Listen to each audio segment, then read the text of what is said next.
August 14th, 1942. Inside the Detroit Tank Arsenal at Warren, Michigan, the air vibrated with the metallic symphony of wartime industry. Picture yourself standing there, right beside plant manager John Cars Caden, who gripped a stopwatch as if it were a weapon against time itself. Around him stretched a factory so vast it seemed to swallow echoes. And at its center, hole number 2. Dear friends, if this video has reached you, it's not by chance. Right now, click the subscribe button and the notification bell. Write a number from 1 to 5 in the comments. I will personally respond to the first 50 comments, and make sure to watch the video until the end. Workers advanced around the steel giant with precise, almost ritualistic discipline. Every motion mirrored the Army Ordnance Specialists' training. Every weld met the dictated standard. Every bolt tightened exactly to specification. And yet, despite all this perfection, an invisible enemy loomed over the production floor. Time. Hull 217 had already consumed 11 days of labor, and another 8 still lay ahead. 19 full days for a single M4 Sherman. If nothing changed, this enormous factory, the largest tank-producing complex on Earth, would manage barely 420 tanks per year. Meanwhile, the U.S. Army demanded 10,000 Shermans for 1943 alone. At this pace, Detroit would need nearly a quarter of a century to fill a single year's order. Failure wasn't an abstract threat. It was being counted in hours and bottlenecks, hidden in plain sight. In a quiet corner of the shop floor, a 47-year-old civilian consultant, Charles Sorensen, scribbled figures on the back of a requisition slip. Sorensen had spent 36 years at Ford, reshaping the very idea of mass production. And now, he was conducting a covert time-motion study. An audit no one had authorized, but everyone desperately needed. What he witnessed contradicted every principle he'd built his career upon. Tanks were being treated like bespoke machinery.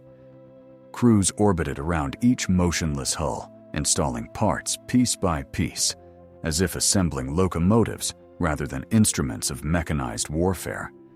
It was craftsmanship meeting industrial-scale war, and it was hopelessly, disastrously slow. Sorensen's calculations, shocking even to himself, suggested that by embracing genuine flow manufacturing, the 19-day process could be slashed to 48 hours. His peers thought the idea delusional. Army ordnance officials insisted tanks couldn't possibly be built like automobiles. Too intricate, too heavy, too specialized. The very thought violated their doctrine.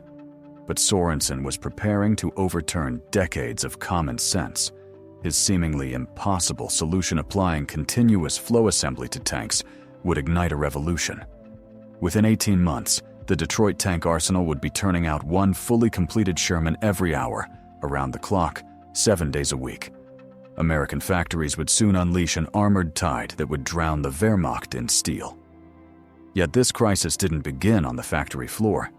Its roots stretched back to June 1941, half a year before Pearl Harbor. The U.S. Army, watching German panzers carve through Europe, understood with growing dread that America's primary medium tank, the M3 Lee, was already obsolete. A replacement not just better, but buildable in enormous numbers, had to be created at breakneck speed. And so the M4 Sherman was born, conceived in a staggering 78-day sprint from April to June 1941. Its design favored simplicity, reliability, and manufacturability over cutting-edge sophistication. The Wright R975 engine was already being mass-produced for aircraft. The 75mm gun fired standard ammunition. The suspension borrowed proven parts. The welded hull reduced the need for complex castings. Still, even this production-friendly tank encountered agonizing delays once manufacturing began. Lima Locomotive Works in Ohio received the first contract in August 1941. Their first completed Sherman emerged only in February 1942, half a year for a single machine. By April, they managed one per week, but that pace remained hopelessly inadequate. America needed thousands. Factories were producing dozens. Detroit Tank Arsenal was meant to change everything. Rising from former farmland in Warren, Michigan, starting in September 1941, it was engineered as the world's largest tank facility. The main building sprawled across 1.6 million square feet under a single roof. Its assembly hall alone stretched 1,200 feet by 600 feet. Chrysler, which had never built a tank in its history, was entrusted with running this mechanical cathedral. But challenges came fast. Army ordnance advisors insisted tanks required fundamentally different approaches than automobiles: thicker armor, heavier parts, complex weapons. They demanded slow, static assembly. On April 11, 1942, the Arsenal's first Sherman rolled off the line, 7 months after construction began. April yielded only 12 tanks. May reached 37. June produced 61. Progress, yes, but nowhere near the hundreds per month required to alter the war's trajectory. The problem wasn't the workers, the steel, or the equipment. It was the method. Tanks were assembled like handcrafted locomotives. Hulls sat immobile while crews rotated around them, waiting for tools, waiting for inspectors, waiting for each other. Waiting. Always waiting. When Charles Sorensen entered the Arsenal in July 1942 as a $1 a year consultant, he carried the weight of an entire industrial philosophy with him.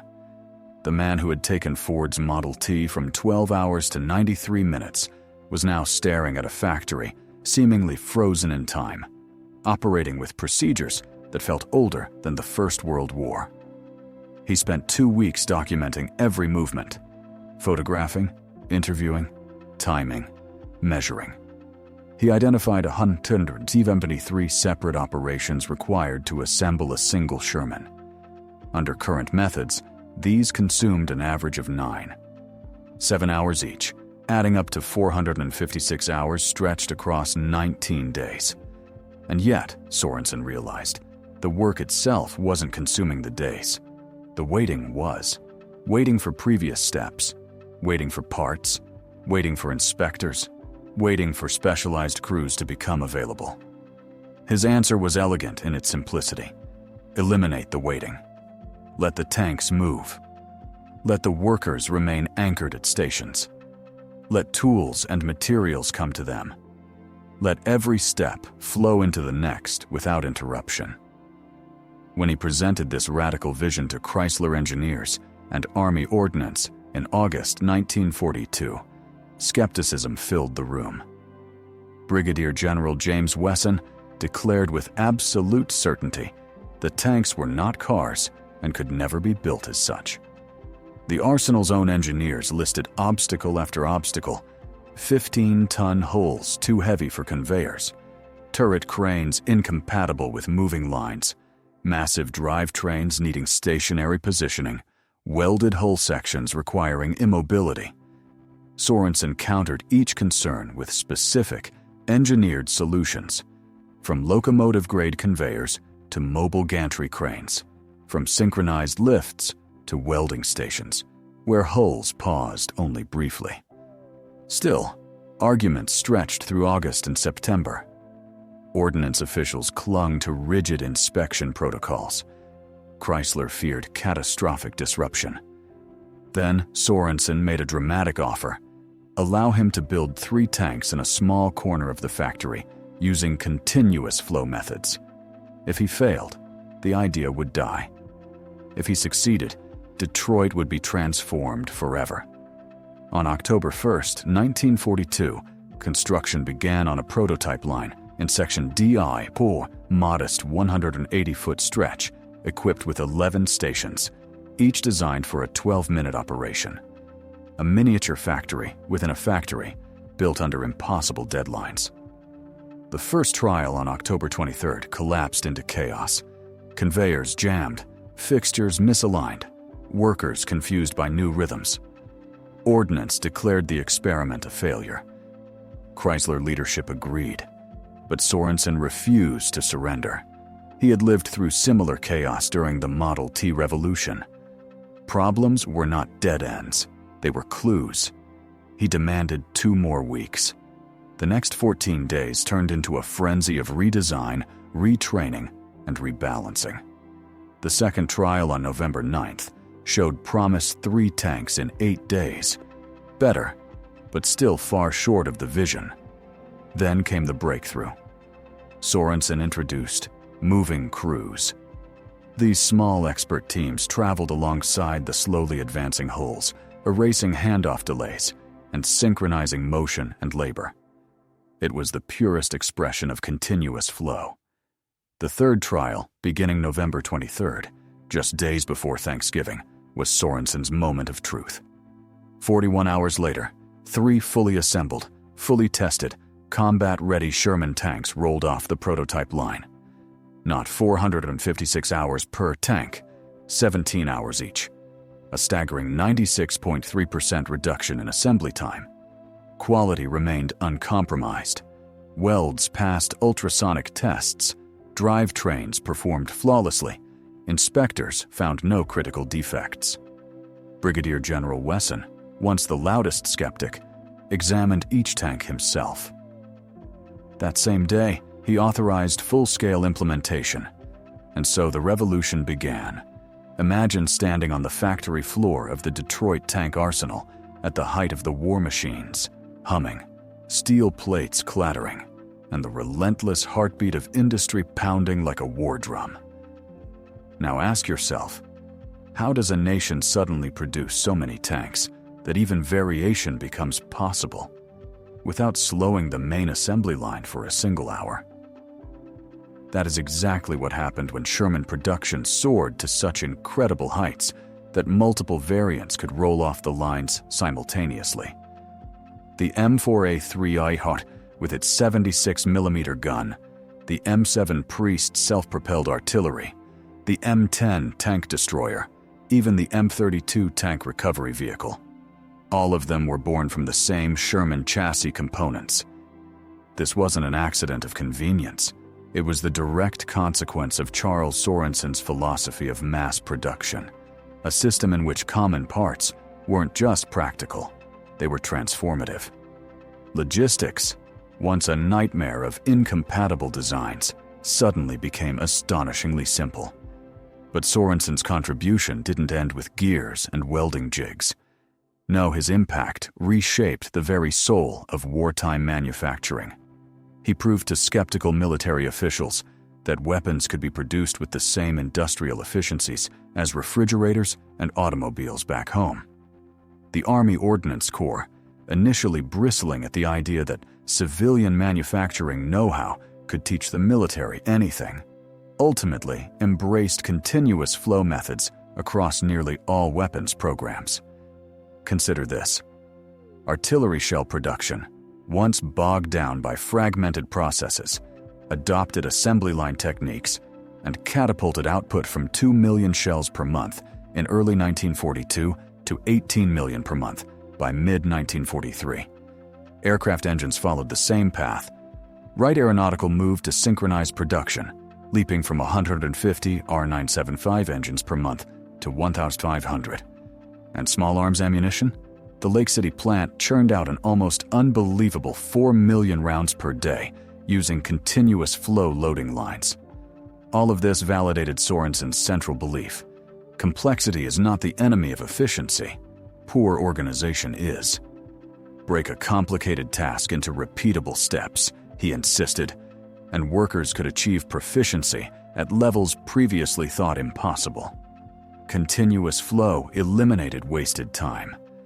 Specialized tools removed the need for master craftsmen. Synchronization prevented bottlenecks. The innovations that perfected Sherman production didn't stay in wartime.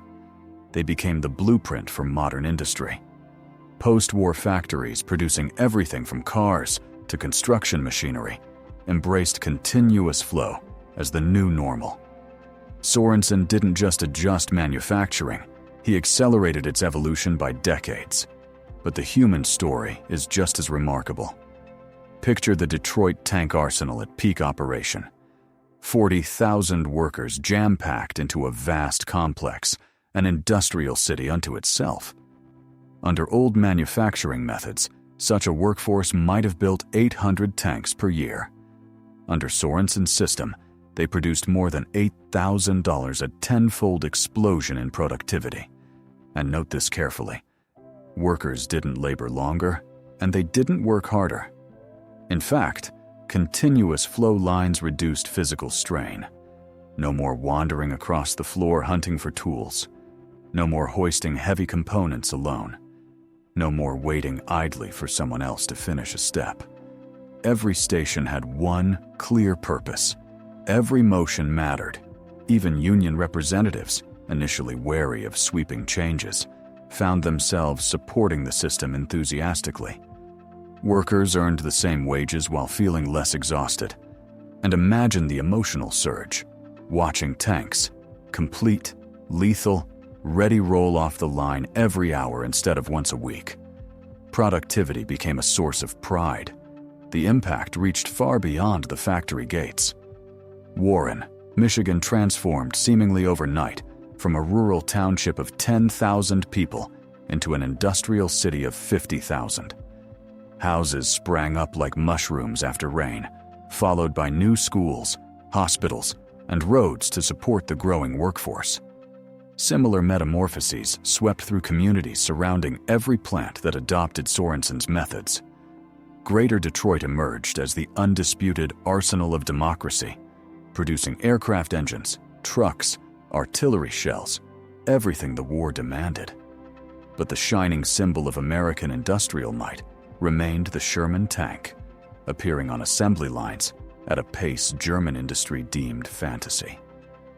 Before diving deeper into the legacy of this industrial miracle, imagine, for a moment, what it was like to see one of those tanks rumble off the line.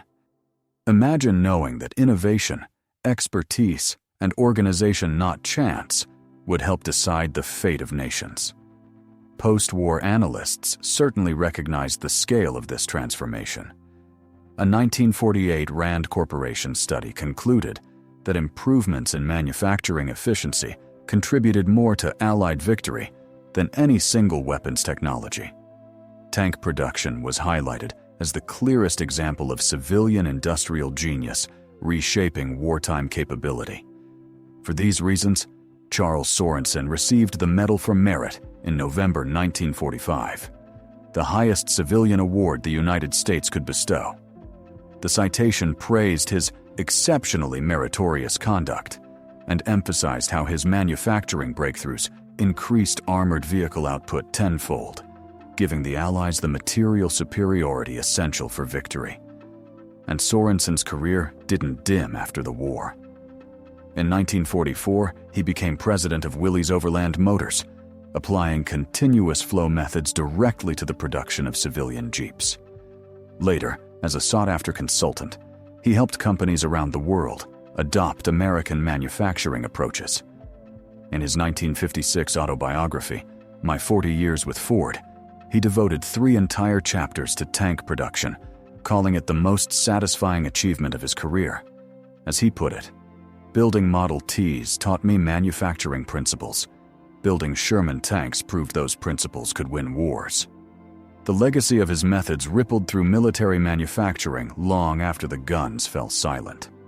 The M48 Patton, the M6, and even the modern M1 Abrams trace their production philosophies back to Sorensen's World War II innovations. The Abrams line at the Lima Army Tank, plant descendant of Lima Locomotive Works, where the first Shermans were built, produces 1 tank every 2 weeks. That may sound slow next to Sorensen's 1-per-hour miracle, but consider the Abrams' immense complexity. Adjusted for difficulty, the efficiency is nearly identical. Throughout the Cold War, the strategic lesson remained unchanged. Overwhelming numerical superiority, achieved through unparalleled manufacturing efficiency, could decide prolonged conflicts. This idea shaped everything from procurement strategy to industrial preparedness. Even the Sherman itself demonstrated the long-term durability of mass-produced armor. Despite criticisms of its firepower and armor, the tank remained remarkably reliable. Many armies kept Shermans in frontline service into the 1970s. The Israeli Defense Forces fielded upgraded Shermans during the 1967 Six-Day War. Paraguay operated them until 1997, over half a century after they left the factory. Their longevity proved that mass production and durability could indeed coexist. Precision tooling and interchangeable parts ensured that Shermans built to the same specifications behaved nearly identically in the field. Economically, the benefits were just as profound. A Sherman cost around $50,000 in 1943, about $800,000 today. A Panther cost roughly $140,000. The price gap wasn't primarily about materials, it was about manufacturing efficiency. That affordability allowed the U.S. to deploy Shermans in quantities Germany could never hope to match. Tank destroyer battalions, armored cavalry squadrons, independent battalions, all received Shermans in numbers unthinkable for a more expensive vehicle. It became a universal tool of war, used everywhere from direct assaults to headquarters protection. Production statistics tell the story better than any rhetoric. The United States built 49,124 Shermans during the war. Germany built just 6,567 Panthers and 1,347 Tigers, barely 8,000 heavy and medium tanks combined. The Soviet Union, using a mass production philosophy akin to Sorensen's, built 57,365 T-34s. American output alone exceeded German production by a margin of 6-1. Combined Allied production achieved superiority of 16-1. German tanks may have been superior on paper, but manufacturing methods decided the material balance of the war. And the human cost? It can never be fully measured. How many American soldiers lived because replacement tanks arrived in time? How many German soldiers died fighting an enemy whose armor never seemed to run out? The counterfactuals are endless, but the truth is unmistakable. Manufacturing efficiency saved Allied lives and took Axis lives. Germany tried desperately to increase production, peaking at 540 tanks per month in 1944. Impressive until compared to American capability. Their limitation wasn't engineering skill, it was methodology. German tanks required hand-fitting, artisan craftsmanship, and extensive adjustment after assembly. Each vehicle was a masterpiece, beautiful, but slow. Their procurement officials equated customization with quality, rejecting continuous flow even when desperately needed. That philosophical divide mass production versus artisanal manufacture shaped the war's outcome. America embraced standardization, simplification, and systematization. Germany clung to craftsmanship. The lesson Sorensen proved could not be clearer. In total war, adequate equipment in overwhelming numbers defeats superior equipment in insufficient numbers. His influence extends into today's global economy. Continuous flow, lean manufacturing, just-in-time logistics. These are descendants of the principles he applied to tank production. The Toyota production system, often hailed as revolutionary, credits American wartime production as its foundation. Taiichi Ohno studied Ford practices and wartime industrial innovations, borrowing heavily from those ideas for Kanban systems, synchronized workflows, and continuous improvement. Business schools now teach wartime tank production as a case study in rapid industrial transformation. Students learn to identify bottlenecks, eliminate wasted motion, synchronize operations, and optimize flow. The very skills Sorensen wielded under wartime pressure. The story of Charles Sorensen and the Sherman tank is uniquely American. Not a tale of the most advanced machines, nor the most brilliant battlefield tactics, but of a nation solving a military problem through sheer industrial intellect. This wasn't crude quantity. It was the recognition that enough quantity carries its own quality. Think about it. Reducing tank assembly time from 19 days to just 60 minutes, a 96.3% reduction, is one of history's most astonishing leaps in production capability. Sorensen didn't do it by rushing workers or lowering quality. He did it by reorganizing human effort into something approaching mechanical poetry. His so-called impossible trick was simply the product of clear thinking and the courage to defy assumptions. Initially dismissed by Army ordnance officials, Sorensen eventually converted even the staunchest skeptics.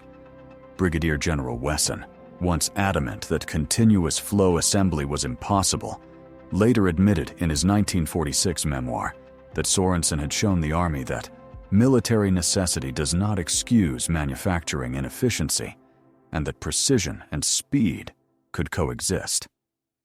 Chrysler Corporation, which began the war with zero tank building experience, eventually became the world's largest tank producer, manufacturing 25,000 tanks using evolved versions of Sorensen's system. After the war, Chrysler's defense division continued building tanks such as the M48 and M60. The Detroit tank arsenal itself survived through the Cold War and into the era of Desert Storm, only ceasing tank production in 1996.